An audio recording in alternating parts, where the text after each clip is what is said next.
Morning, everybody. It's so great to see you all here. Welcome to Cannes Lion 2022. We're absolutely pumped to see you all.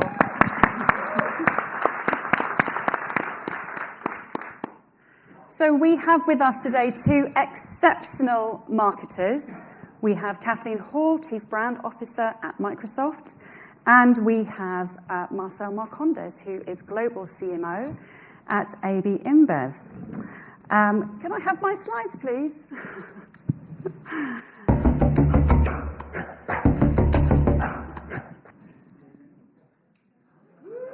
That's it. Super creative. Okay. So, Kathleen and Marcel, you are. Let me just go. We're giving you all a bit of a sneak preview here, aren't we? Thank you. You See what's coming up. We're a little rusty. That's no fun. After COVID.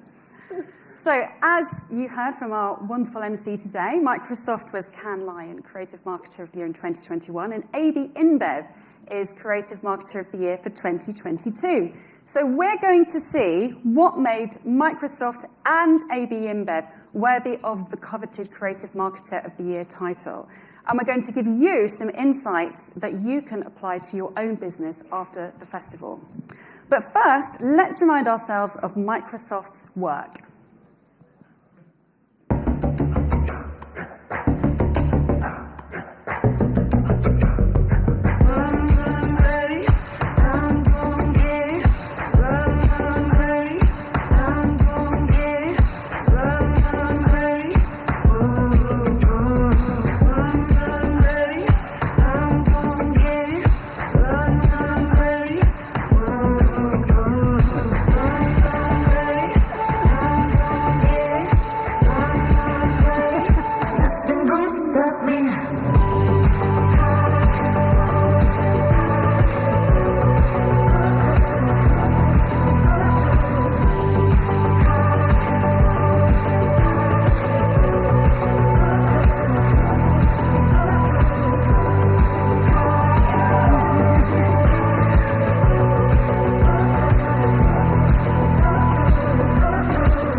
So the eagle-eyed among you would have spotted that was actually AB InBev showreel.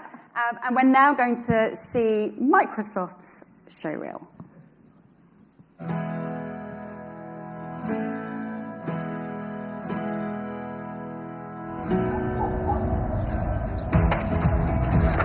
He's gonna do it! No matter how your body is or how fast you are, you can play. This is the start of the true endurance test. You're surprised because they only talk about Einstein and Benjamin. It was always a male inventor. I just realized. There's always going to be someone that says, like, no, you can't do it. I think I can. All it takes is one, and then it opens the door for so many. The first time I actually could read that book, I was proud of myself. If you dream big enough and believe in your dreams, you can make it happen. The controller I designed was a breast cancer awareness controller. I wanted to join the fight for marriage equality in Australia. It's kind of easy to hate something that you don't know or that you haven't tried to understand. We need our fathers and mothers.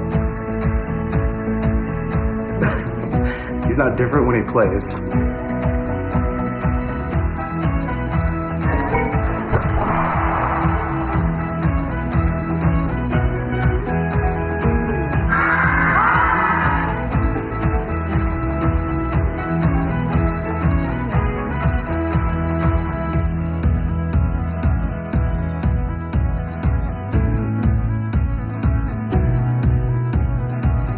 How can we find deeper meaning in what we do? We need to move forward with the boldness, and that's the journey ahead for us.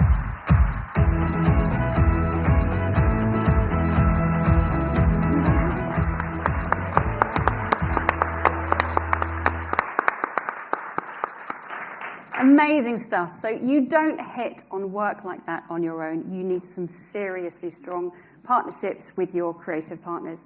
And data from Lions here, as you can see, shows how AB InBev and Microsoft have built up some really enduring relationships with their agency partners over the years. So I wanted to start with you, Kathleen, on this one. Microsoft had a really long-term relationship with McCann, spanning decades. What's the secret formula? I think the secret formula is trust and honesty. We're very direct with each other. They're here, a lot of them are here in the audience. They make fun of me sometimes because I say I hate it. I love it. I hate it. The hair on the back of my neck stands up. We have very direct, honest conversations, and I think it leads to really great work. That combined with the strategic importance of insights. We have a great insight team at McCann.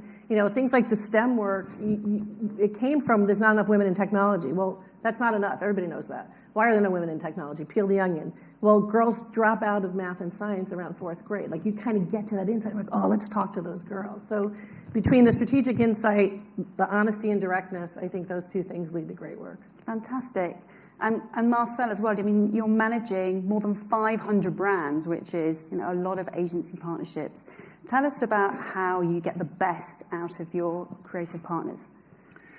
Yeah, you've touched on the right point, and then you can see the amount of agencies there. We are a house of brands, differently from Microsoft. So we have different brands being relevant in different countries, and this brings another level of complexity for us to manage in that direction. So if I were to summarize the most important thing in one word, it would be trust, very in line with what Kathleen just said.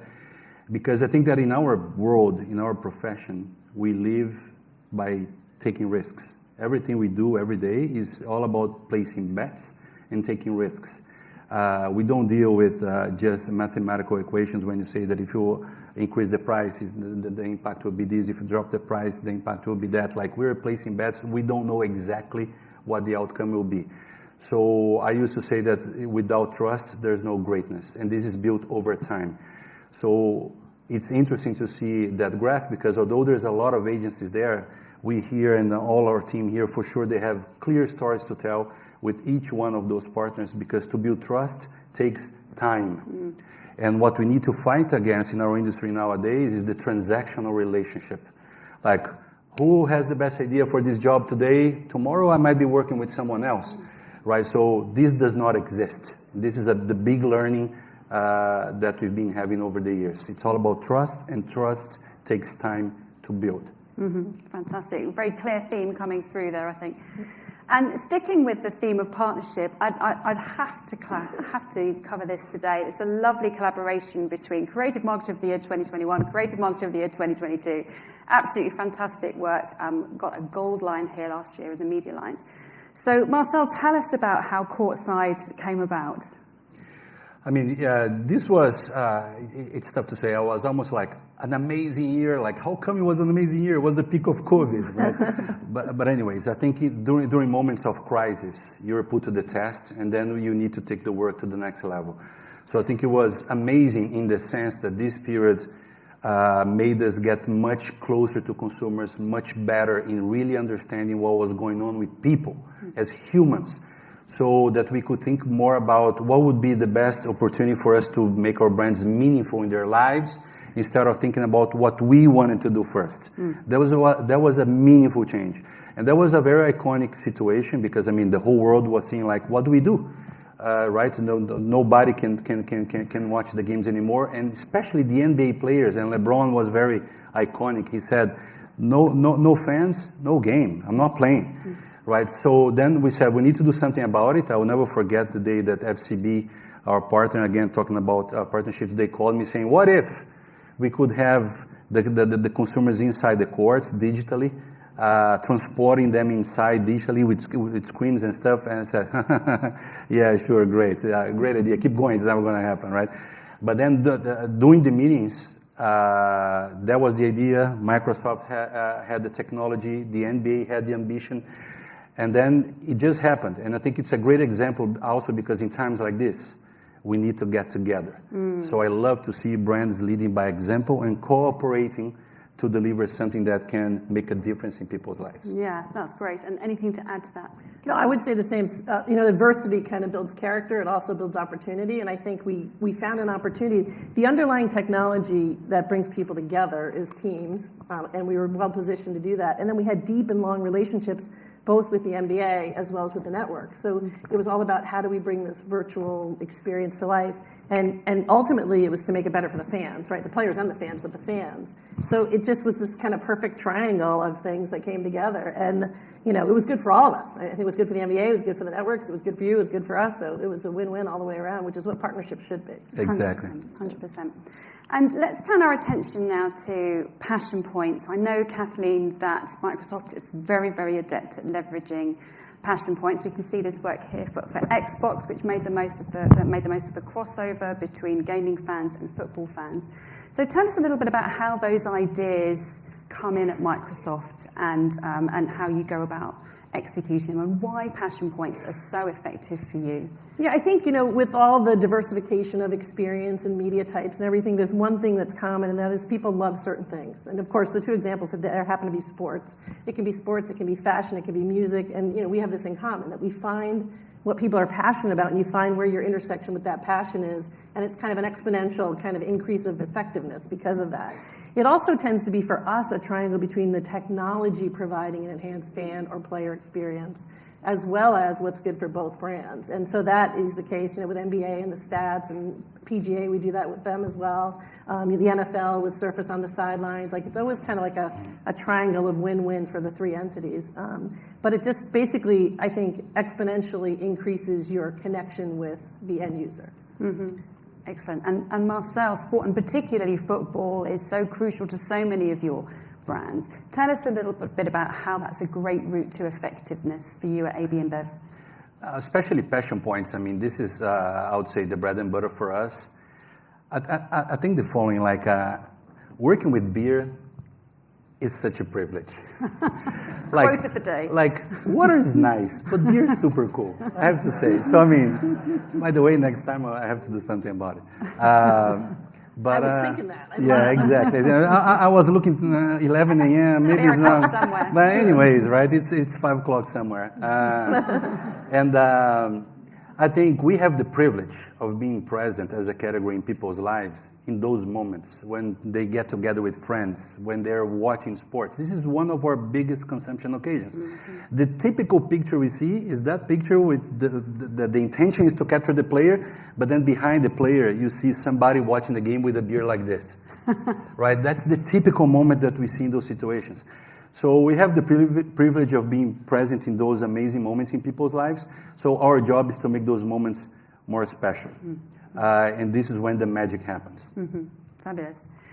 And I can't get away with that without talking about purpose, because it's so important to both of your organisations. It's truly front and centre. And here are just two examples. We've got Microsoft's Changing the Game, which made gaming accessible to people with physical challenges. And at AB InBev, I love this example here, the future official sponsors, because it helped progress pay parity between the genders in soccer in the US. So, Marcel, I just want to stay with you here, if I may. You've described being a force for good and for growth as a North Star that drives everything at AB InBev. Could you just elaborate a little bit more on that, please? No, absolutely. We just spoke about passion points, and I answered your question. I started by saying that that's our bread and butter, because that's important, relevant. We create magical experience, but that's the beginning. That's the basics that we need to do.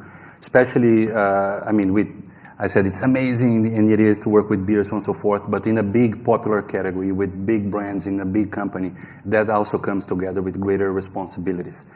And I think in times, especially in times like this, we need to play our parts. As long as it's done in an authentic way. There was a time when I think big companies and big corporations were being criticized so much, but I think this is a very interesting moment for big corporations as well, because small companies can have good intentions. Big companies can actually make a difference. So it's all about taking action. And then we now have in our brand building process a clear mandate that we need to take action. I hate when I see a lot of brands trying to be opportunistic about things just because they want to be contextually relevant, but they just say they don't do. And this is one of the mandates in our brand building process now. And this is why that's a great initiative, a great example. Budweiser sponsors soccer in the US for many years. And then in 2019, there was the World Cup for women, and the US is the best team in the world. They were winning, the whole country was talking about it, and the point was, the whole country talks about women in soccer once every 4 years only. Because as soon as the World Cup ends, people completely forget about it. When they go to the National League, the stadiums are empty and nothing happens and they don't get paid and all that. We said that's the perfect opportunity for us to add value in an authentic way. So what we announced during the World Cup was we're going to sponsor the league. We're here to say that as soon as the World Cup ends, we will sponsor the league. We're not going to celebrate today. We're here to say that we're going to make a difference tomorrow. And then we became the first official partner, not sponsor, of the WNSL. And it was really a partnership. Like we had interns from them in our company learning how to build brands and how to do the business. We'd send interns to them to exchange experiences. We did this campaign saying we support the league and we think that more companies should join us. So it was all about Budweiser inviting other companies to join the league and to support them.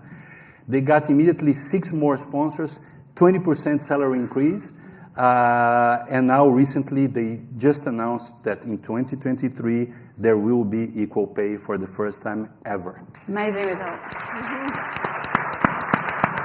Amazing result. So big companies can make a difference, as we've heard from Marcel just now. Tell us how that manifests itself at Microsoft. Tell us how well, I think at Microsoft, purpose is part of our DNA. It always has been. I think the promise and opportunity for technology is to make life better for people. And our whole position is obviously around empowering people.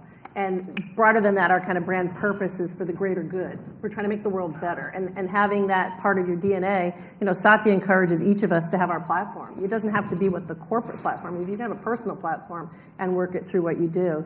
And I think it's just been a great opportunity for us. What works, I think, is the intersection of what's true about our products, what's true about our brand, and then what's the social need, the social good we can do.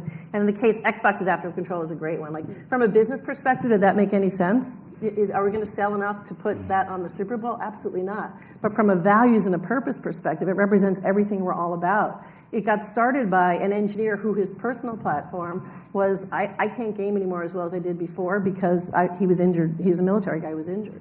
And then we saw there were a bunch of our audience who were jerry-rigging ways to play with duct tape and glue. And most companies would say, don't do that, buy our stuff. And we're like, no, how can you help us co-create here? And we're going to make something that works for everybody. And that's just an example of that kind of attitude and purpose. And I think, putting that on the Super Bowl, let everybody know this is what we believe and this is what we stand for. And it's just one of many examples. I think, we've been involved with the Special Olympics for over 10 years. We're involved with a lot of STEM work, as Black Girls Code. And like we just look for where's the opportunity, where's the intersection of truth and purpose and what we can provide. So it's been a lot of fun.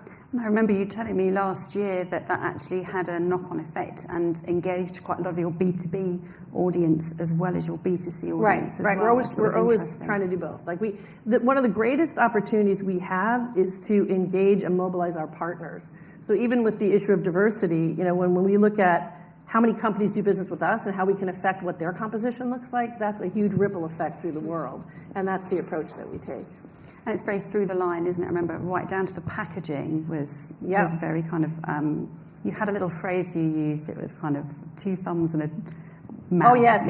When we developed the packaging, because that's the other thing, it can't be gratuitous, like here's a controller, but guess what? Some of the joy of new technology is unboxing. So we're not going to give you a controller that you then can't open because you're digitally challenged. So we had a design kind of principle, which was, 2 thumbs and a mouth. If you can open it, 2 fingers and a mouth. If you can open it with 2 fingers and use your teeth, which a lot of people do, it would work. So the packaging in and of itself won a ton of awards. And then there's this approach of design for one but benefit many, because when you design for the person who's digitally challenged, a mom with a kid on her hip can open the box with one hand, or someone who has arthritis can open the box. So the standards became universally kind of applied and made it better for everybody, which is a good thing. Yeah, fabulous.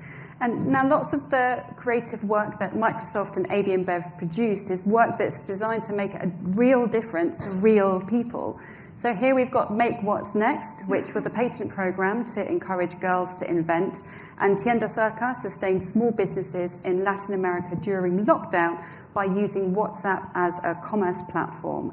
So what are your recommendations for creating that kind of work that transcends traditional channels and formats to respond to people's immediate needs? And Kathleen, I'd like to start with you again on that one, please. I think it comes back to where we started. There's a truth, there's a kernel of truth and a societal need in the intersection with your brand and product. You can't fake it. The authenticity has to be there. And in this instance, this arose out of a problem we created ourselves. I don't know if you those you remember a few years back. I probably shouldn't bring up bad news about my CEO, but Satya kind of stumbled a little bit at the Grace Hopper conference, which is about women in tech, and he didn't answer a question very well, and then we kind of got smashed for Microsoft doesn't get it. And as we were looking at, we got to do better here. Well, what's the deal with women in tech? And as I mentioned before, the unpeeling of the onion was, it's not that we're not recruiting women, it's that they're not graduating with the degrees that we need to be able to come into the industry. And then, why are they not graduating? And that's when we step backwards. So the Girls in STEM program came out of really talking to girls about their dreams and ambitions. And sadly for me, when you talk to them, they would say things like, I'm going to have a bake sale. And we're like, how about you be the scientist that saves the polar bear? So it was amazing, I think, how the aspiration wasn't high enough. So we wanted to really inspire girls to want to be the ones that change the world. And we just basically went direct and talked to kids in New York City schools and made it into it was all social, this was no TV, never ran anywhere big. I think we had 60 million views in the first cycle, and it just kept building from there. And we launched around International Women's Day to kind of have a timeliness around it. So it was a ton of fun, and it continues. Part of the program, as you mentioned, is we then encouraged women and girls to apply for patents, because the patents in the United States, 95% of them are men right now. It's increasing. I think it's up to maybe 9% female. But we actually, the head of the U.S. Patent Office and the head of our patent legal were both women, and they agreed to take on the challenge of helping women get patents passed. And that program continues today. Amazing stuff. And Marcel, tell us about how creativity transcends advertising, goes beyond advertising at AB InBev. Thanks for the question, because I think this is a fundamental issue today. And for me, the answer is all about connecting the word creativity with the word solutions. Otherwise, it's just creativity for the sake of creativity, and then it's just means with no ends. And then you get lost, right? So I don't know if I was supposed to talk about it, by the way, but I was just the jury president for Entertainment for Sports, and then say, yeah, Marcel, don't talk about it. I'm not going to release anything. And the winner is. Yeah.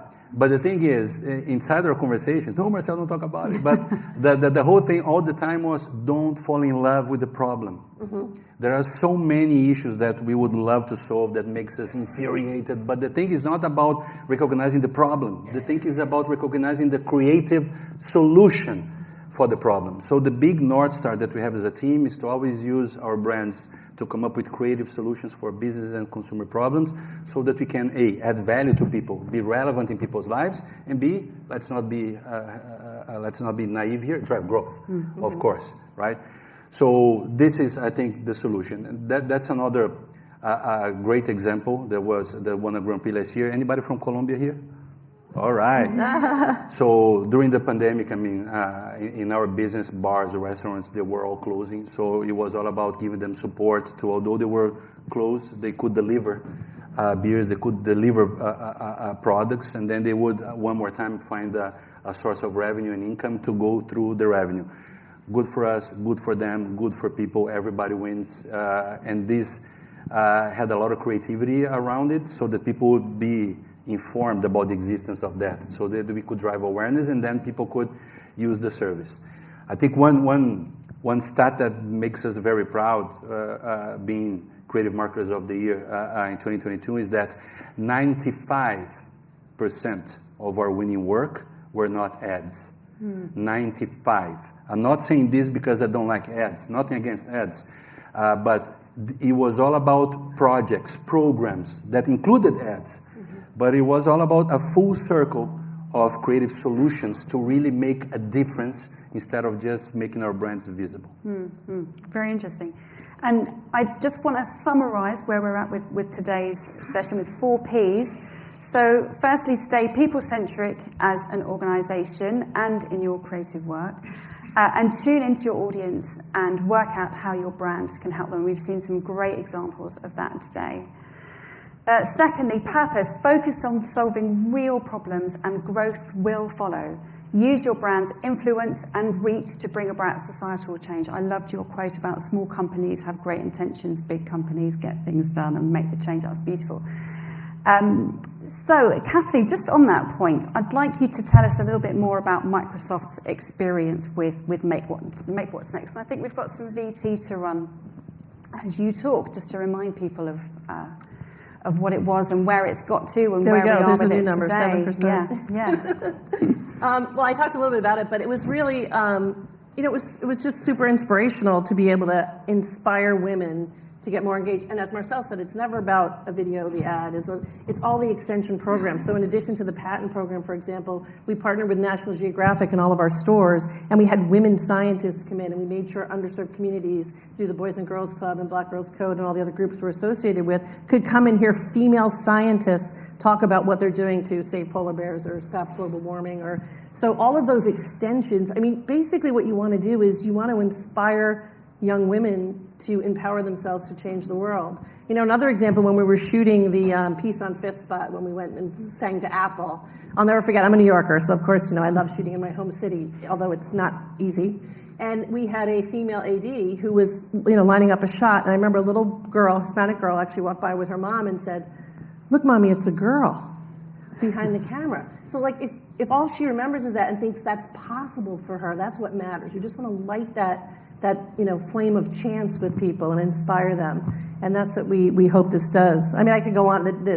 The impact of this program, I mean, we had impact in Tunisia where we ended up sending devices. A little girl wrote us a note. I don't know if you know, at the end of the spot, we said, "Hey, we're looking for you, recruiting for 32 at this point." And a little girl in Tunisia said, "Can you send me one of those notes?" And we sent her a note, basically. And she wrote us a note back, and she wrote, "Dear Big Boss Kathleen," which is my favorite title. "Dear Big Boss Kathleen, I take this note out, I show my baba, I want to be a scientist, I want to fly an airplane." You're like, holy mackerel. Well, then one of our employees had a relationship in Tunisia, and we set up a program for training women how to use technology. And all the women came. The most hysterical thing was at one point, one of the husbands came in and tried to drag one of the women out and say, "You're not doing this." And the grandmother hits him upside the head and says, "What kind of man doesn't want his woman to learn?" And he had this so you're affecting societal change in Tunisia because you did a program that, we thought would help inspire girls to stay in STEM. And that's the kind of ripple effect you want to have. That's amazing. And thirdly, partnerships. Well, I don't condone, interrelationship violence, but... So another takeout for you today is that strong strategic alliances will drive reach. So ask yourself who you're not currently partnering with who could deliver that with you. And AB InBev's Grand Prix winning Contract for Change, which took the Grand Prix in 2021, saw AB InBev forge amazingly strong relationships with US farmers. I just wanted to ask you a little bit more about that, please, Marcel. And if we could run the VT, please, for that one. Thank you. I think this is another amazing learning from this period we've been through, which is go deeper into things so that you can really understand the needs, the problems, and therefore so you can solve it. I think we get used to feeling like great people are busy people. We need to get re-educated to do fewer things so that we can go deeper and do better. So this is one example, like organic products, organic food were growing everywhere, but there were no organic beers. And why? Because although 90% of people would love to have organic beer in the US, for example, there was only 1% of the farmland being organic. So it's just impossible to have organic beer. So you say, okay, we don't launch it. And this is why it didn't exist. But then, okay, let's go deep and let's partner, amazing example with Microsoft, this time with farmers, which is like more complicated, very granular. But we went there to understand why. And they said it takes 3 years to convert a regular farmland into organic farmland. It's a big risk for my business if it doesn't work. So I said, okay, we have an opportunity here. Let's give them guarantees. Let's buy 3 years of production in advance so they can all convert their farmland from regular to organic. We did campaigns to raise the awareness. We invited consumers to buy the product so we could fund the project. Win, win, win. And this is what enabled this process where everybody won. And by the way, this became one of the fastest growing beer brands in the US. Like it generated more than $100 million in revenues in 1 year. So this is the power of going deep, bringing people together so you can come up with creative solutions where everybody wins. Absolutely. Our final takeout today is on passion points. So as we've seen, using sport and entertainment as ways to engage are really powerful. So think about how your brand can enhance those experiences. So a huge thank you to our amazing speakers today, Marcel and Kathleen. Thank you.